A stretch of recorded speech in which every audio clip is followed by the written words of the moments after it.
Well, good afternoon, everyone, and thanks for joining us today. First off, just to apologise for my lack of visuals. As is the things with Zoom these days, you can never rely on a camera to work simultaneously with Zoom and/or Teams, and unfortunately, I've fallen foul of the Zoom webcam technical issues. But I hope you can hear me well.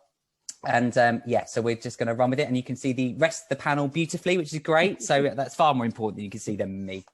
Anyway, so thanks for joining us. Like I said, I'm Dan Jones, Managing Director at Focus on Media.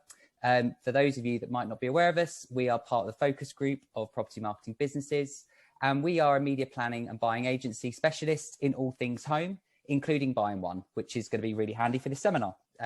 So welcome to our first virtual roundtable event, with the super snappy and memorable title of Optimising and Maximising Efficiencies and Opportunities into 2021 and Beyond. So yeah, please don't forget that title, will you?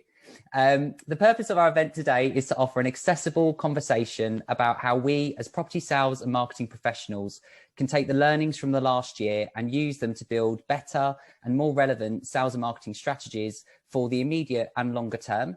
And that will hopefully help us to deliver more and better quality leads and, of course, sales. The agenda for today is really simple. We've got a moderator who's Alex Rose from Zoopla, and he will be guiding our panel through 5 questions, and there will be time for a Q&A at the end. So if you do have any questions that you'd like to ask us, please pop it in the message box, and we'll get through as many as we can at the end of the event. So let's kick off then. And obviously I've introduced myself, and I think it's right to introduce the other members of our panel. Let's run with that alphabetically. So Adam, would you like to introduce yourself there? Yeah. Hi everyone, my name is Adam Champion. I work for New Homes Group for 18 years, look after various house builders. Used to be on the mortgage side, now looking after property management on part exchange and an assisted move. Brilliant. Fantastic. And then shall we go over, I think we'll leave Alex to last because he's going to be obviously our moderator. So we'll next hand over to Lesley. Good afternoon, I'm Lesley Roberts, Director of LR Consultancy and founder of LR, and I provide all things sales, service and leadership to the new homes industry, LR Consultancy being our face-to-face activity and LR our online activity. It's good to be here. Thanks, Lesley. And Vikki? Hi everyone, I'm Vikki Walker. I'm the Head of New Home Sales and Marketing at Southern Housing Group. Here representing the client side, really, all things shared ownership, private sale, and for those teams that are out on the front line. Brilliant. Thanks, guys. That's great.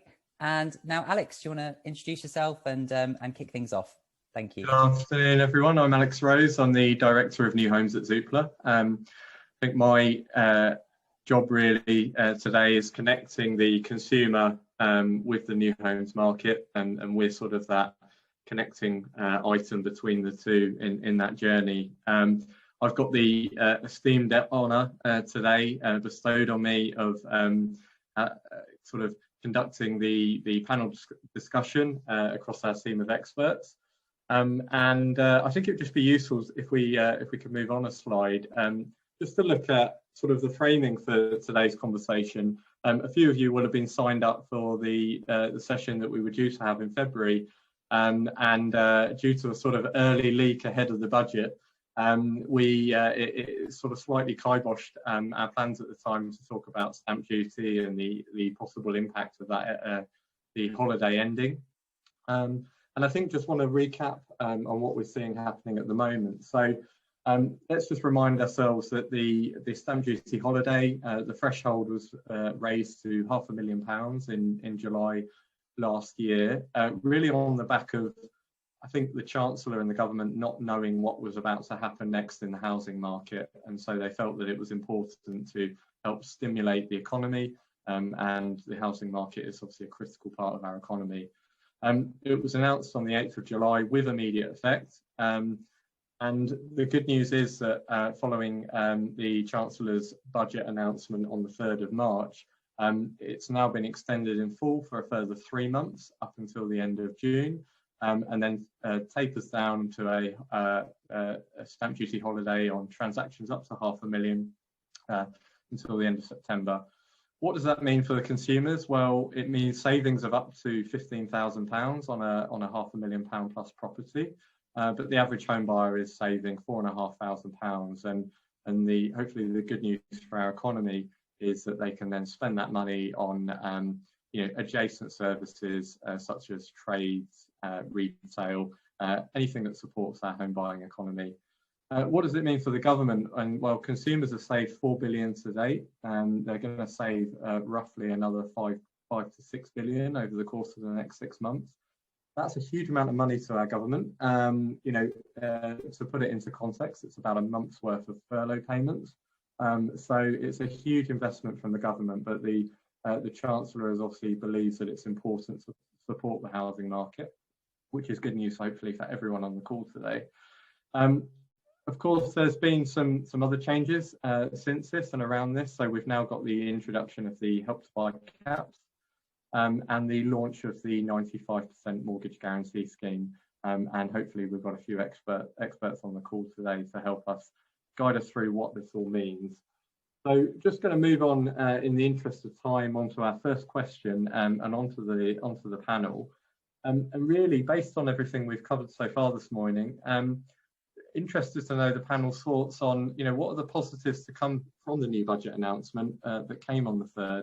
And Adam, actually, I'm going to address this and open up with yourself, please, especially around the mortgage indemnity, what you're seeing with clients, what you're hearing from lenders, and get your thoughts on that.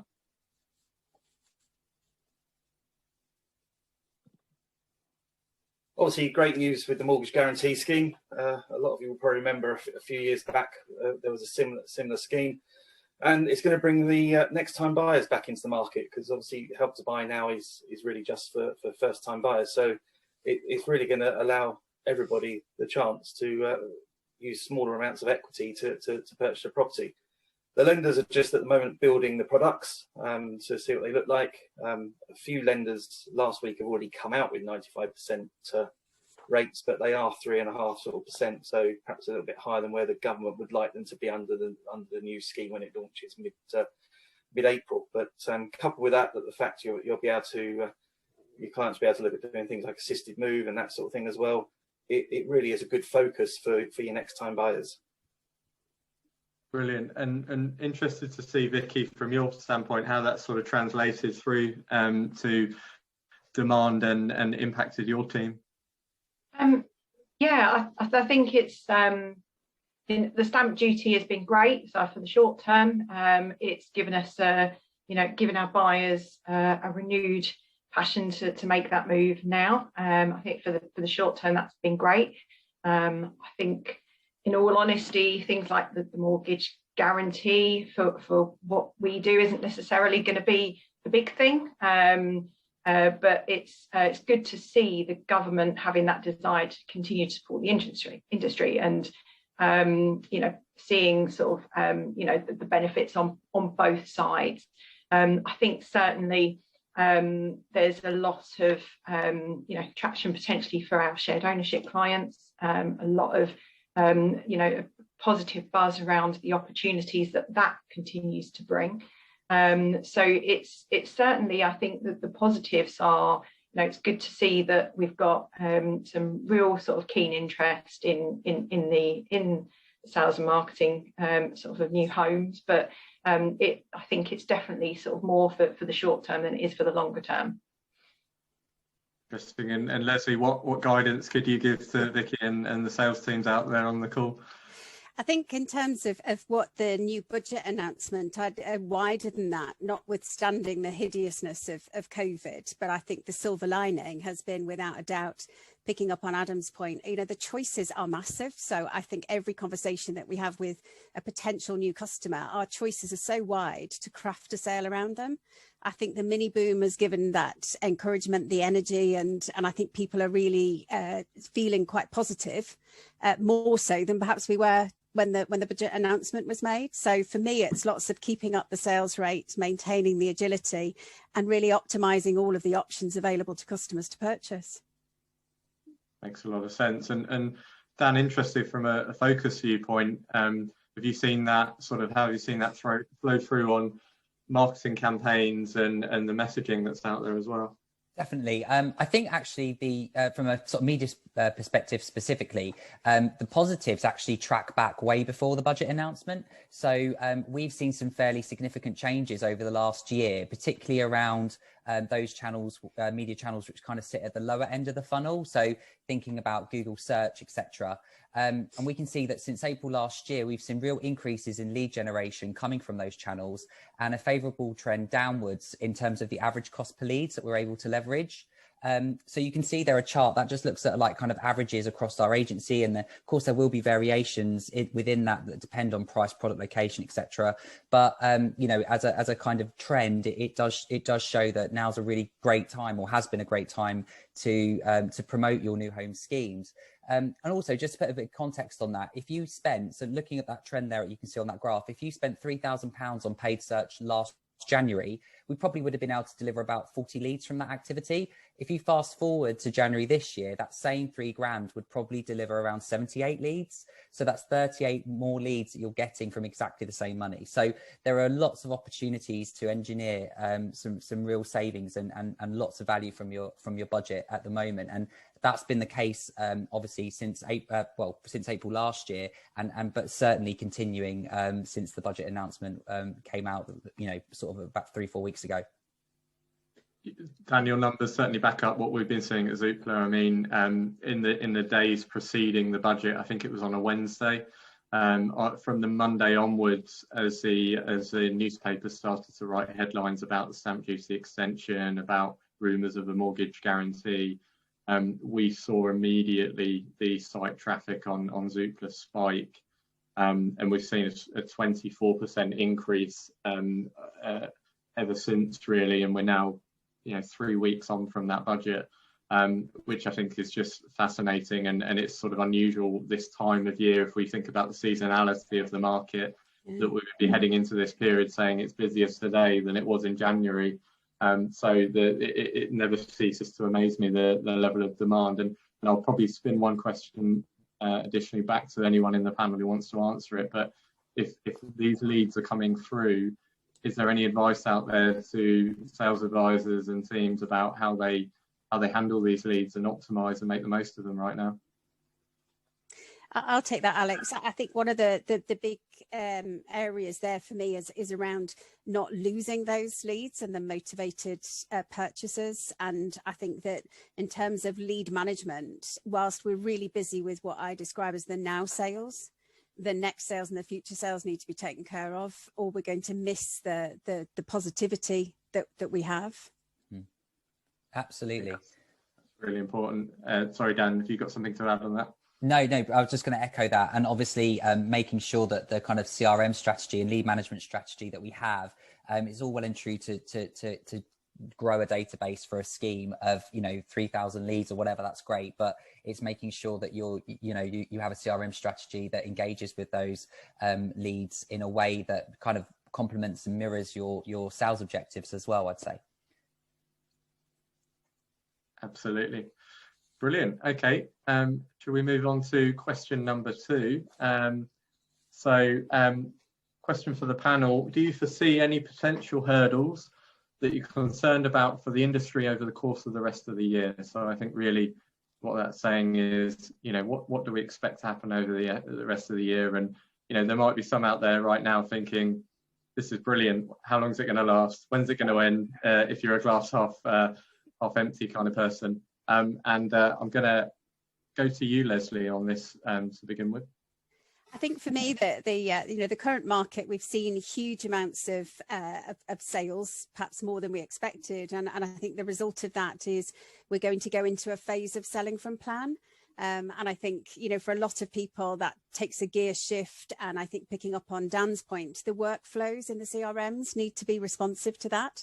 So I think the hurdle from a selling point of view, from my opinion, is going to be the aligning of the timescales. So I think we're going to get into a season where customers are excited about the potential, regardless of the stamp tax rate to cut. I think there's lots of options. There'll be excitement, and then we can't deliver the completed product. So aligning timelines is always a challenge, but I think that needs to be part of the focus, because I think that will have an impact.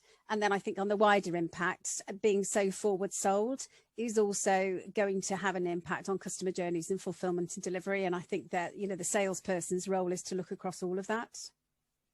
Absolutely. And Dan, is there anything to add around that? I know that you get stuck into CRMs regularly, and the journey. What can you add? Yeah, it's a bit of a conundrum actually, and we kind of called it the lead conundrum. It's causing some headaches for our clients, that's for sure, and some lively debates actually, because absolutely there's a lot of rationality in the idea that, well, if I'm so forward sold and I don't have any new sites launching till Q3 or Q4 2021 or into 2022, then I just don't need to invest in media right now or marketing really. You know, I'll be able to you know, lean into those efficient cost leads that we're getting further on down the track, and like I say, that is a wholly rational approach. But you know, if conditions do worsen, and we don't know, it kind of feels that we're going in the right direction through the pandemic and the uncertainty out there, we're realizing a kind of new normal. But if conditions were to worsen for any reason, or even if things were just to return to the old normal, where we're seeing cost per leads of like £75 or £80, then you are going to end up investing more time and money into building that database that is required for that launch at that time. So yeah, I think our recommendation is to kind of really kind of lean into those efficiencies you can kind of leverage now.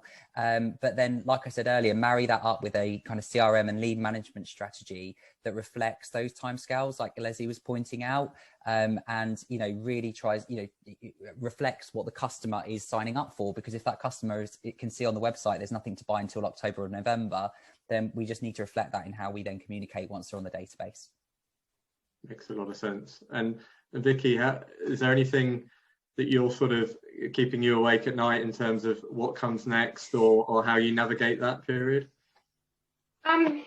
Yeah, I think there's a lot of things that, you know, and for people on this call particularly that are in doing the role that I do, you know, COVID has accelerated digital transformation. We can see how the habits of our customers and their needs are changing. They're working from home more. They're reprioritizing what's important to them. So from that, I think there's a lot of things that sort of cause us potentially a lot more to think about with that customer journey, and focusing on, you know, their experience rather than the product, and being in it for, you know, selling it on something else. You know, if we're sort of looking at this kind of digital transformation, we've kind of reacted to it and thrown things out there to deal with getting sales in, and actually now the hurdle is, you know, we've got to integrate this for the longer term. You know, we want to, you know, it supports a lot of what we're trying to do with selling our plan, and actually saying that we want to produce something, you know, make it easier for customers to do that is a much bigger picture than just kind of taking what we've done reactively over the last year. So, and that coupled with a lot of, you know, sector scrutiny, we've got new homes and ombudsman service being discussed. We've got shared ownership reforms, right to buy platforms, social. There's a lot of things in my sector that also kind of get thrown in the mix. So yes, I think there's a lot of things that are keeping me awake at night, Alex. Some chamomile tea or something like that, yeah, would be useful, I think. But or maybe something a bit stronger. But I'm really interested around that piece around quality as well, because I think that's important. You touch on that, and the ombudsman, because the pressure now will be on teams to raise output to meet sales demand, and obviously the industry has got, you know, a challenge to really step up to that. And so whilst we will welcome the kind of quality initiative and the push on that, you know, it creates a lot of tensions and strains within your organisation. So yeah, I kind of hear you on that. Adam, I'm actually going to sort of just throw on you, and just from my experience here, just a question around the consumer side of it, because I think from a Zoopla perspective, one thing that we have to guide our clients on is how do we manage consumer expectations that when they pick up the phone today, there isn't going to be a property ready to move into next week or the week after necessarily, and so they could be looking at long timelines. And have you seen that in what you do sort of start to impact lending decisions and those sort of timelines? Yeah, I mean, obviously mortgage offers run 6 to 9 months, but also it's keeping people engaged, as Lesley said, with how's your CRM system working, what you've done previously. You perhaps need to relook at what you're doing moving forward. Obviously there's a limited amount of plots available, and house builders are sort of struggling and pushing into September to December. But also in the second-hand market, I mean, this week sort of alone, we've had properties where there's been 4 or 5 offers on properties that people are just really starting to fight over, if for want of a better term. That supply is becoming the real major issue, whether it be a new build or in the second-hand market. Yeah, we've certainly seen that. I think we're about 13% down year on year in terms of supply right now, and when it doesn't take an economic genius to work out when you're 24% ahead on demand and 13% below on supply, there is some real challenges out there, and that that will start to impact prices, affordability, but also are then I guess pressure on mortgage valuations as well, and the like. Should we move on? Although Vikki, you've raised a hand. Have you got a point to add? No, I don't know. Didn't even realise I'd done it, Alex. So carry on. Brilliant. You've got to love technology, but no problem. Love it. So next question. So given everything we've gone through in the last year, and I'm sure we've all had very different personal as well as professional experiences throughout the COVID period, but what do we sort of expect to see in the new normal or the next normal as we settle into 2021? Are there any evolutions from 2020 that you'd like to see permanent in the industry going forward? What can we learn from and actually embrace and take forward to improve our industry?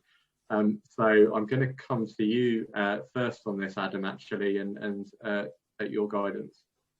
Well, I think it's something, and Lesley will agree, that you've tried to do for years, is make sure the person or the potential buyer coming to site or viewing the property is actually qualified. They're in a position to proceed, and we've seen a lot more of that. We've seen the conversion really shoot up well. In some cases, 60-65% on conversion, and again, certainly with the second-hand market as well, with the PXs and assisted moves. Those people that are actually out there looking are really keen on making the move. And on site on the new builds, it's a structured appointment. I think people quite like the fact they're getting time with a sales advisor to actually spend some time with them, rather than sometimes you go into a sales office and there's 3 or 4 different sort of sets of families milling around. You've got, unfortunately, one poor sales exec trying to deal with all of them at the same time. I think that structure of being able to spend time with people does seem to be a quite acceptable and enjoyable new norm. It's a really good point on that, actually, and Lesley, I'm sure you've got something to add on that. I'm celebrating it. I am celebrating it. I think to see the increase in conversion from those appointments to reservation, and I understand entirely that it's been an element of being compliant, and we've been able to set rules. But I think for me, one of the leadership challenges that across the industry, that every industry that's stayed open, is fatigue. And I think when we are tired, the default to what we always knew is much easier than trying to carve out something new. And I think for me, the next normal is exactly as Adam described. It's cherishing that individuality. I think that for a while now, we've been talking about the need to have greater and deeper discovery. So I think qualification is only one part of discovery, and understanding what a new home is going to do for a customer and what time frame is around that. I think that's all key to it. So I'm really invested in looking at how do we stay open and encourage people to do the necessary browsing, but protect the time to increase our conversion. And I think the other aspect for me that we've all kind of mentioned, and I absolutely I'm doing quite a lot of work on, is the workflows of the CRMs, because I think we'll talk a little bit in a while that consumer behaviour has changed. It's subtle, but I think that there's a single word for me out of COVID, and it's acceleration. It's accelerated everything. And I think some of the shifts that we'd have wanted to see has actually happened. And we should definitely be seizing that. So for me, it's the conversion rates. It's about making sure that we've got a deeper discovery to really understand then how do we think creatively and laterally about what's the right solution. And I think it's a moment in time, Adam, I don't know whether you've got a comment, but for me, it's a moment in time that, you know, a lot of households have been forced into re-clarifying what they want in life. Yeah. And secondly, they've done a financial review. Yeah. It might be of their own, but they've done one. And we've never actually had that clarity before. And they've been saving, Lesley, as well. Yeah, that's absolutely. The other thing, you know, so the financial review and saving money, which and I can't wait for all of that money to come flushing through the system. Going to. Yeah. So I think human connection, maintaining our rates and looking at what's actually better for the customer and, as you say, Adam, for the sales advisors. There's a lot of good stuff that we could pull out of this. Dan, from your perspective, what are the good points that we should carry forward from sort of sales and marketing side? Well, I think more broadly, there has been a switch to more virtual selling since the first lockdown. So, you know, when we went into that initial, I suppose, 4-week period of lockdown, and our clients started to say that they were going to have a go at virtual selling, I honestly thought there's no way that's going to work, because who buys a house online? But actually, it's been a success. We've seen some of our clients really nail the formula for how to do virtual selling in a way that mimics that, you know, online what you would get in store or at the sales and marketing suite, with very polished presentations. You know, putting their kind of charismatic sales managers in front of a Zoom, and lots of floor plans and ability to reserve online. All of that stuff's been really, really positive. So I hope, I'd like to see that virtual selling or virtual launch becomes another part of the development life cycle, even once things, you know, move on to the next normal. Also, from a media perspective, I think we've seen our clients really focusing sort of more on understanding the customer and their media diet. And that's born out of a sense of need, really, in the sense that we're all at home. So how do I reach that customer in the home? How do I do it using digital channels? How can I maximize the reach and frequency of my message in that home? How could I use a brand message as well as a development specific message when I'm reaching my consumer in the home? So all of these conversations that we've been, you know, having with clients previously, but there's not been a real business objective or need to move in that direction. Like Lesley said, it's accelerated it, and those conversations are happening with some real kind of tangible benefit and results coming out the other side.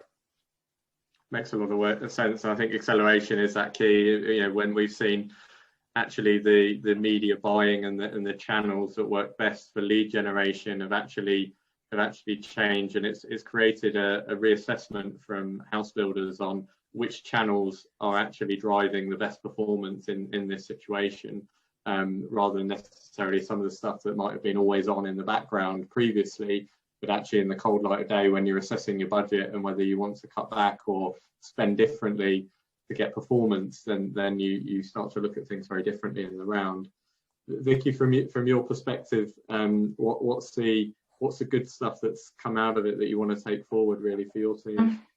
Again, just really singing same hymn sheet, really, but the digital transformation and kind of the acceleration of that side of it. But actually, let's not just kind of, you know, stick with where we're at and kind of land on it. Let's take it further. Let's start now to think about how customer's journey looks, that nurturing process, how we're communicating with them throughout, and what are we providing. You know, I think we, as an industry, I mean, my team, you know, we want to sell off plan. We want to get people committed to buying a home with us as early on as possible.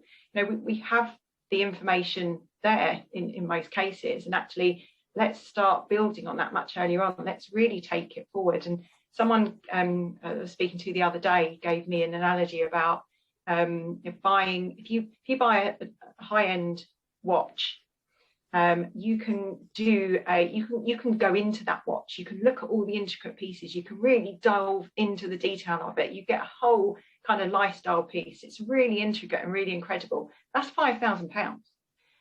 We're talking about home, and whether or not we're saying our home's at the top, middle or bottom end of the scale, it's a lot of money. And you know, if we want to start incorporating, better better process for our customers, it will make that step change, and it will develop. We'll see that evolution go further, and you know, we might be talking 1 in 10 people might buy without going to see a house at the moment. But if we give them the information, that will happen, and that will integrate, and that will become a part of the new norm of buying a home. But it really has to be, we have to be understanding that we've got to be able to give the customers enough comfort to do that. And that's where the nurturing comes in from the start. You know, from the minute that inquiry comes in, we need to make sure that we're working, you know, and nurturing that lead through to that stage. They need to have confidence and comfort in that process. Yeah, I agree. Can I just add something, Alex, that just kind of comes on the back of there is I think we've also seen, or I've certainly seen, you know, a shift in the landscape as people have evaluated the roles. So I think what we saw when we went into the first lockdown is an evaluation of what do we need, who do we need, and what are the resources. And I think one of the noticeable elements of people that were working through was their agility to shift to the digital, which I think is all part of the changes we're seeing. And I'm involved in bringing people from outside the industry into the industry. And I think it's a real set of skills that we're looking at. And I think when I think about how brilliantly people have done the remote selling that Dan talked about, for me, the natural extensions are about creating the credibility of the sales role and creating better online profiles and really starting to connect again with what consumers are expecting and looking at. But I think we've moved so far ahead. I sincerely hope that we stick with that and grow it. I think you're right, and I think if we learn or look at the lessons in retail right now, and you'll see that, and John Lewis was talking about this a lot last week in terms of, you know, the bad news is they're looking at closing down some stores, but they've seen a huge growth in online sales. Exactly. So part of us will always want that John Lewis in-store experience. But we also know we can get the quality of John Lewis delivered to our door within a few days, turnaround time. And so people will want to be able to interact digitally and physically as well. I think that's really key. And I think when it's physical, the watch comes in, that time needs to be really valuably spent, and I need to be fussed and feel like I'm really important. And I think that's going to be a big characteristic of our sales meetings. Definitely. Really important. Okay, let's move on to the next question then. And we're just going to talk a bit about consumers here, and really go around the panel and just sort of, what have we noticed consumer behaviour changing, and how do we think we need to respond as an industry? Now, we slightly touched on this already, but I thought it was important just to give a Zoopla perspective on what we've seen from consumers so far in the last year. I think the first headline really is the search for space. We're not quite yet sophisticated enough either as an industry or as home buyers to say we want to be having work from home space, we need office space, but really that's translated through to additional bedrooms in our homes. We want slightly larger properties, and we've seen that 4 and 5 bed houses across the UK are now selling about a third faster than 12 months ago. 3 bedroom homes are now the most popular search term on Zoopla, and there definitely is a clamouring for that outside space and garden space, which is so important to us during lockdown. So we're definitely seeing that shift as people chase space, and consumers have either accelerated or paused their buying decisions. Hopefully, in most cases, accelerated. So I think when we talk about news headlines of migration patterns and movement away from urban populations and cities, I don't think it's necessarily because there's a long-term shift in the way we interact and live in cities. But I think for certain people, certain demographics, age groups, actually the time reflected in the last 12 months, either in their professional locations, the way they're going to do their job going forward, or their family circumstances, has just perhaps made them make that decision ahead of time and plan their next move a bit sooner. And we're certainly seeing increases in searches for areas in commuter towns and spaces around where there's good transport links. Demographics, we are seeing some increased demand in the older demographic groups. I think, again, largely there's a hope that once we come out of lockdown, that those in older demographics, perhaps more affluent, can enjoy bit more lifestyle again in terms of dining out, going to the theatre, but also importantly being in that sort of friends and family network, and perhaps relocating to be a bit closer to the loved ones. And fundamentally, and Dan touched on this earlier, and Lesley used the word acceleration, which I love, is about our sort of habitual changes. Our interactions with social media have changed. We've seen it in either the days of the week or the times in the day that we consume media, the types of media we consume. Has actually changed dramatically, and I don't think that's necessarily going to shift backwards. The less time that we have, commuting for work on the train in the morning actually means that sort of typical peak on Zoopla between 7 and 9 o'clock in the morning actually has gone more towards the back end of the day, where people sort of wind down in the evenings after work and start to then look at what they do online. So some really interesting shifts, and I'm just keen to sort of move around the panel and find out a bit more about what you've seen and what you think that might mean. So I'm going to kick off with you, Dan, actually, from a marketing and lead gen perspective. Yeah, no, absolutely. And I think our view largely mirrors what you were saying there, Alex. We've definitely noticed a shift towards housing stock or demand for housing stock in more suburban areas and sort of satellite towns around cities. So more leads being generated for those sort of schemes than sort of inner city apartment blocks, for example. And I suppose that's kind of borne out, like you're saying, no, there isn't a real need to get to work in London 5 days a week anymore, and there's a growing perception that is one of those changes that is going to be here for good, is that kind of hybrid work from home 2 or 3 days, and then go into the office for two or 3 days. So so that idea that commuting isn't really as important as it was, and maybe a more personal list of what's important. So less about it needs to be within an hour of London, and more about, do I have my own green, garden or access to a green space? Am I close to family and friends? So previously I may have been living, in Haywards Heath because it was 45 minutes into London, but actually now I'm going to move further down, into Sussex more to be closer to my friends and family. And I don't mind that longer commute when I do go to work. So those sort of things are creeping in more. And we've also seen, this is just kind of very anecdotal, but internally we've kind of noticed this kind of emerging new life stage. We've called them the pandemic pausers. So this is a group that have either voluntarily or involuntarily put something big on hold while a pandemic plays out. So this might be couples looking to get married, have children, get divorced. It might not be the best time to get divorced at the moment. And then also move home. So they might not want to do that right now because of the uncertainty out there, or they might not be able to do it because they're on furlough, for example, not being able to access mortgage finance. But what we do think is that group will have been saving through the pandemic, or have had the ability to save throughout the pandemic. I recently heard that there was £120 billion saved up by UK households through the last year. So though that group will be in a very strong position to move forward with their plans once things become better, and hopefully that will mean new buy groups emerging, in later on down the track in 2021 and into 2022. Brilliant. That's got to be music to your ears, Vikki. 120 billion out in the economy, ready to spend. Absolutely, we're waiting.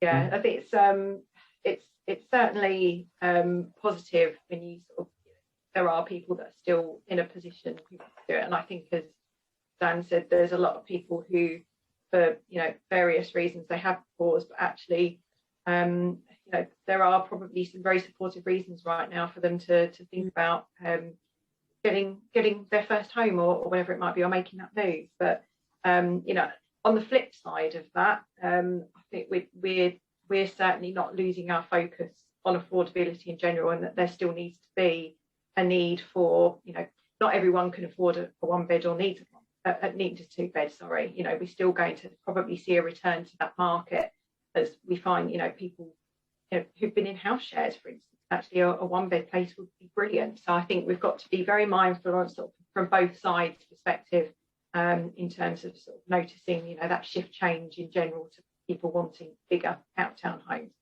Not going to work for everyone.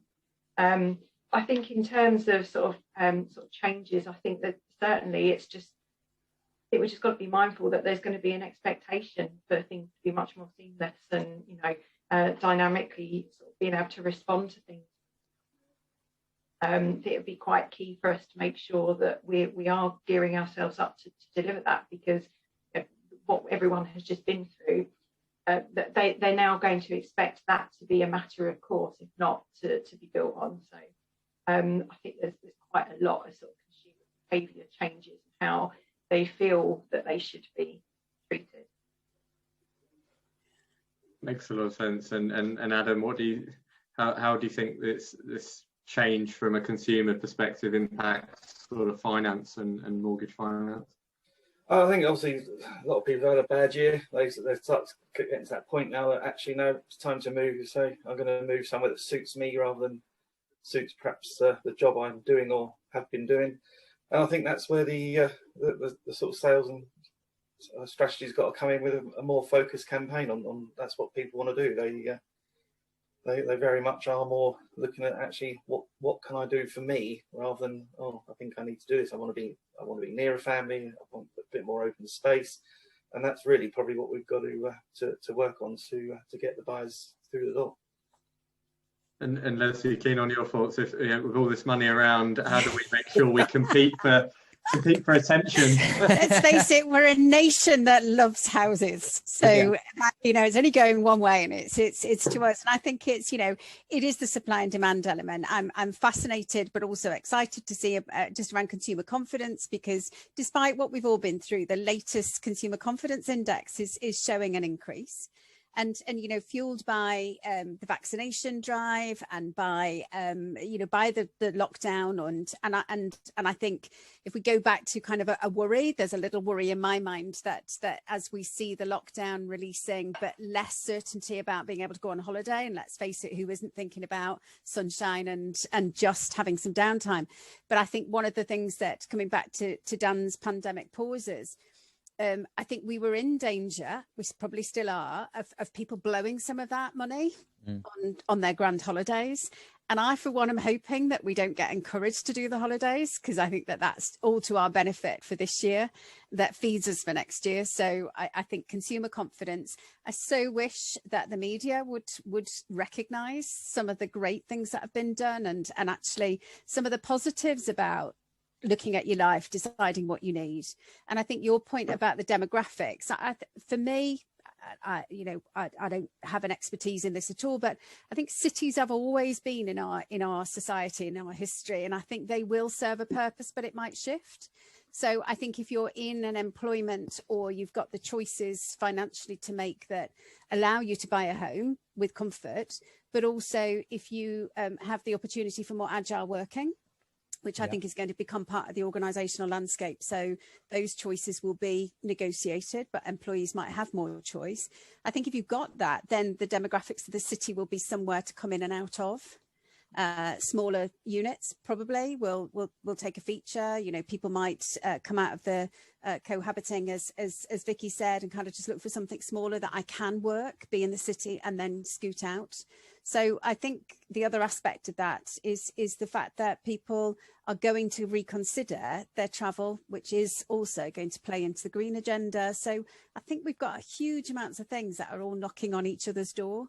But I think it's an exciting time. I think the digital adoption, the fact that our society and country just loves homes, and I think we absolutely have to optimise that, but we need to talk it up. I was just going to say, Lesley, as well, what you're saying about the sort of demand for city apartments. One thing that stood out as being missing from the roadmap that Boris announced was there was no date for return to work. So actually, like we know when we can go and sit in a pub, beer garden, and we know when we can go and stay in self-catered cottages and then B&Bs and whatever. We don't know when we can go back to work in an office. And I think once that materializes, be that with a formal announcement or what happened last time, which was more the government just gently said it was okay, then the need for cities will return, and I think they will naturally see, and people then reevaluate what they really want at that point. Because let's be honest, if you've, lived the kind of darling buds of May dream over the past year and gone and got yourself a lovely 2-bed cottage, in the New Forest, and then you get a phone call from your boss saying, right, back to work next week, 5 days a week, see you on Monday, you are suddenly going to think, oh, was that the best decision I ever made? And I think, so there will be, I think, a return to, they will become more in trend again once they have purpose. At the moment, the cities don't have purposes, do they? So you're spot on, Dan. I think there's a reason why the 1920s was roaring. It was because we'd had a war and a flu in the decade prior to that, and I certainly think if I'd been cooped up at university in lockdown for the last year or two, I'd be heading to my nearest city straight afterwards to go and enjoy myself. Absolutely. I think we'll see more of that. I'll be doing that, and I'm nearly 40, Alex. So there we go. Yeah, thanks. Great. Brilliant. Okay, so what I'd really like to just sort of in some kind of wrap up is just look at the key takeaways from each of the panel. So we've prepared in advance our three key takeaways. From my point of view and a Zupa perspective, massive demand for any kind of property right now, particularly new build. There are some localized challenges where we've either got affordability issues or changes in Help to Buy regional price caps. So it's important to understand your local motives, the motives and needs of those buyers, and how you start to align that in your catchment area. And really aligning that marketing. So, understand your demographic, understand how you can reach them, and making sure you get your message right when you're reaching them. Let's move on to you. Oh, sorry. Yeah, of course. So I think as it says there, it's kind of focusing on crafting the sale, which we talked about before, which is, I think for me, it's about choices. I think there's some key sort of language changes around helping people get the most home for their money, to be able to do all of those things that they want to change, making it right. So I think there's something around making sure that we've got good lateral thinking, agility, and just with, I believe every market creates a market. And I think being agile to be observant of where that market is. And as I was just saying earlier, is talking it up.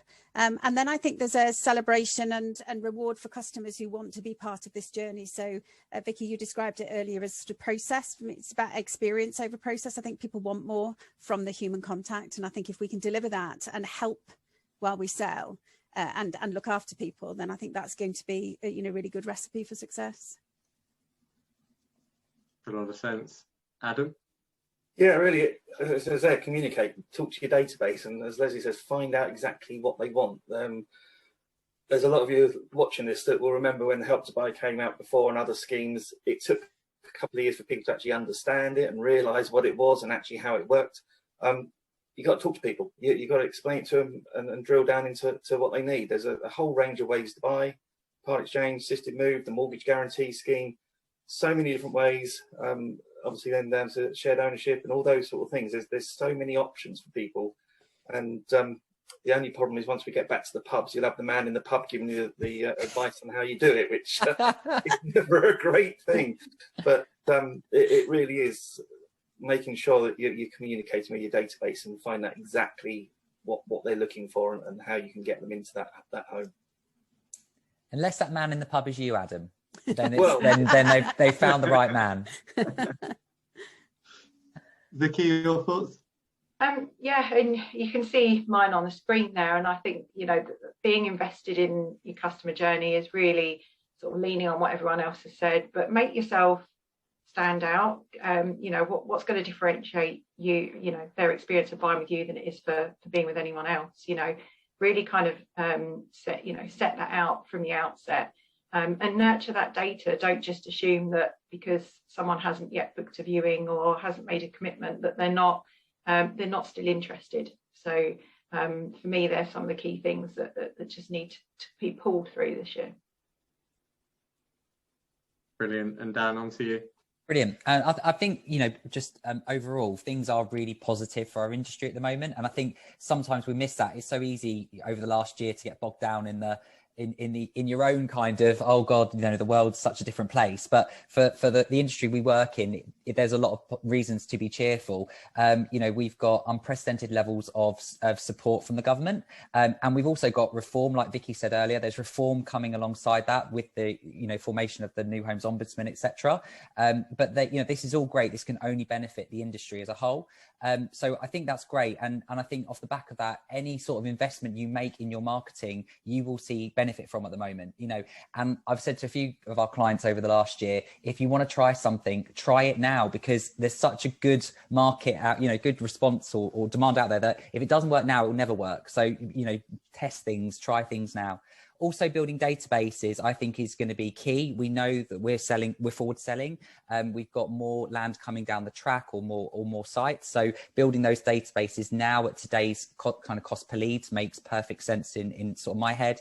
And also just getting back to basics a little bit. And, you know, that old adage of fixing the roof while the sun's shining. But, you know, review what you're doing in terms of your best practices and your KPIs. You know, are you measuring your media in the right way? Are you able to benchmark yourself against your competitors in the right way consistently, etc.? You know, go through that process while things are good, and at the moment with your agencies, to review that and take the lead on that, ready for if things do, or whenever they do take a turn. Fully agree with you, Dan. I mean, as your data pointed out earlier, leads are relatively cheap right now, as cheap as I think they've been since I've been involved in new homes marketing, which is way too long to admit to. So I think, yeah, buy them today, work them hard, make sure you get them on your databases so that you're not paying a lot more for them in the future. Absolutely. It would be criminal to not do so. I'm conscious of time. We've had a few questions wrap in. So firstly, thank you very much to the panel. And I'm going to pick through some of the questions and fire them off to the team. So I'm gonna pick on them a bit. First one, actually, I think probably one for Lesley, and interested on your thoughts, Vikki, as well. But does the panel think that the industry should continue with appointment only models, or go back to allowing walk-ins? Vikki, do you want to go first? I think what sort of it's kind of brought us to as a point in our sales team, actually, you know, to lead in enough of kind of an off-plan sale in particular. You know, we should be making that upfront investment, and actually, you know, for a customer that's walking in is probably just doing their fact finding, and what we've really sort of trying to do is to get customers to kind of know what they're coming into. So it's preparing in advance the amount of information you can make available. So I think it's a very political answer. I don't think I'm going to give a straight answer on this one, but I think there's got to be a balance in making that change to, you know, for the moment. Yes, I do think there needs to be a balance of allowing people to come down and have a physical viewing.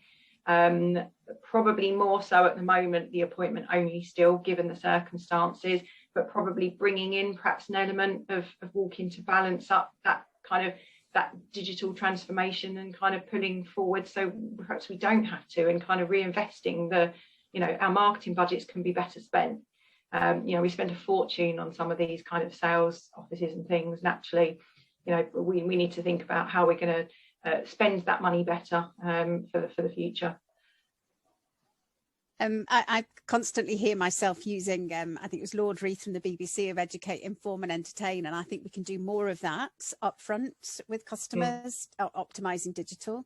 And as a consequence of that, then I think we can be more protective of that time. I'm absolutely convinced that it's been to the greatest benefit of both parties, and has incorporated that difficult introduction to financials. So I think for me, if we can hold on to it, I think, as Vikki said, it needs strategies, because I think that we do have to find a balance between, you know, maybe having open times that are kind of, you know, it's like the open house. And they're designated. I'm always fascinated. There isn't a development I've come across that doesn't have its own personality, and you couldn't predict that you absolutely only do appointments on these days and you have open time on these days. I think if you're really responsive to your locality, you can engage to get them to a quality appointment, as we would describe it, and then the results come from that. So I think we've to work on it, but I sincerely hope we don't lose it. Definitely. I think I would echo that. And what we were talking about earlier with the virtual selling, I think that's where virtual selling could even come in as a kind of almost like a compromise between the appointment only and the walk-in. So at first you have a kind of virtual or Zoom call with your sales advisor, and they obviously are qualifying you through that call. You know, going back to what Adam said about getting people qualified before they come into the sales and marketing suite. But also informing them and entertaining them, building that trust. And then going for the walk-in appointment. I mean, we make an appointment to go and get our haircut, don't we? So it's not like it's not like it's an alien concept. We do it all the time, and to give those customers that dedication and time, it could be the way forward. Yeah. I'm on countdown for that appointment, Adam. Yeah. I'd love a haircut right now to sort out this dodgy barnet. I'm gonna move on to try and cover a couple of more other questions. One I'm going to fire at you, Adam. You might virtually kick me under the table for this one, but I'm interested from your perspective on this. Is kind of how will the bottleneck caused in sales progression? How do you think that could be prevented in the future? Because you must be closest to this more than many others, feeling the pain of things just taking a long time right now. Sorry, I lost you. Yeah, I mean, it is an ongoing issue, and certainly sales progression is a massive part of our business on the PX and assisted move side, because the amount of time that goes into it is there's a lot, and it just seems as we get more electronic, everything seems to get slower and slower, and it is becoming a real hard slog to get it through. There are some changes afoot in terms of speeding up things from lenders' points of view, and obviously more local searches, and that would be a great thing to actually be fully electronic, that you didn't have to wait 6 weeks in some areas for a local search to come back. But there is a bit of light at the end of the tunnel, but not any real definitive answers yet, I'm afraid. It's still one of those that is quite a labour intensive job. Adam, do you think sorry, as well, just off the back of that, do you think with this new 95% mortgage product coming in, I know like Vikki said earlier, it's probably not going to be as relevant to kind of shared ownership and things like that, but for more market sale, family homes, etc., you know, under 600,000, do you think those lenders that do come on board with it, like from day one, say, and there might only be a limited number of those, are they going to be ready to take those applications, or are they aware of the problems we had with Help to Buy way back when that came on board, getting their teams? Yeah, that was part of the reason for making more than one do it. So you've had various lenders put 95% products out, and then they get absolutely swamped, and that's it. Within 48 hours, the product's gone. Yeah. So this time we know the likes of NatWest, Halifax, Santander, Nationwide, and Virgin Money are all signed up to it. So there's a better spread. There's a better spread of lenders. So you would like to think that they should be able to cope with the volumes. Brilliant. I'm very conscious on time. Unfortunately, that brings us pretty much to the hour. We've got some other questions waiting, so we'll do our best to capture those and try and come back to individuals where we can on that. First, we just want to thank everyone on the panel for the discussion, the input. I hope you've all found it valuable and a worthwhile use of your time this afternoon. And also to thank Dan and Laura, who's hiding behind the scenes, for all of their hard work in organising this rabble of guests and trying to get us all aligned and on time and all that. So Dan, I'll leave it to you to make the closing remarks, but thank you very much, everyone. No, just to echo what you said, Alex. I think you've been a brilliant chair and moderator, so thanks for that. Apologies again that my camera didn't work. It's actually a real shame, because I sort of made my house look like something out of the This Morning set, or maybe Loose Swimming, depending on what sort of daytime show you watch. But it looked lovely. So and I've done the housework, so it's a real shame you didn't get to see that. But no, it's been great. Thank you so much, and yeah, thank you to Laura as well for organising, and for our panelists. I think it's been great. Indeed. Thank you all very much. Cheers, guys. Everyone. Thanks, guys. Cheers. Thank you.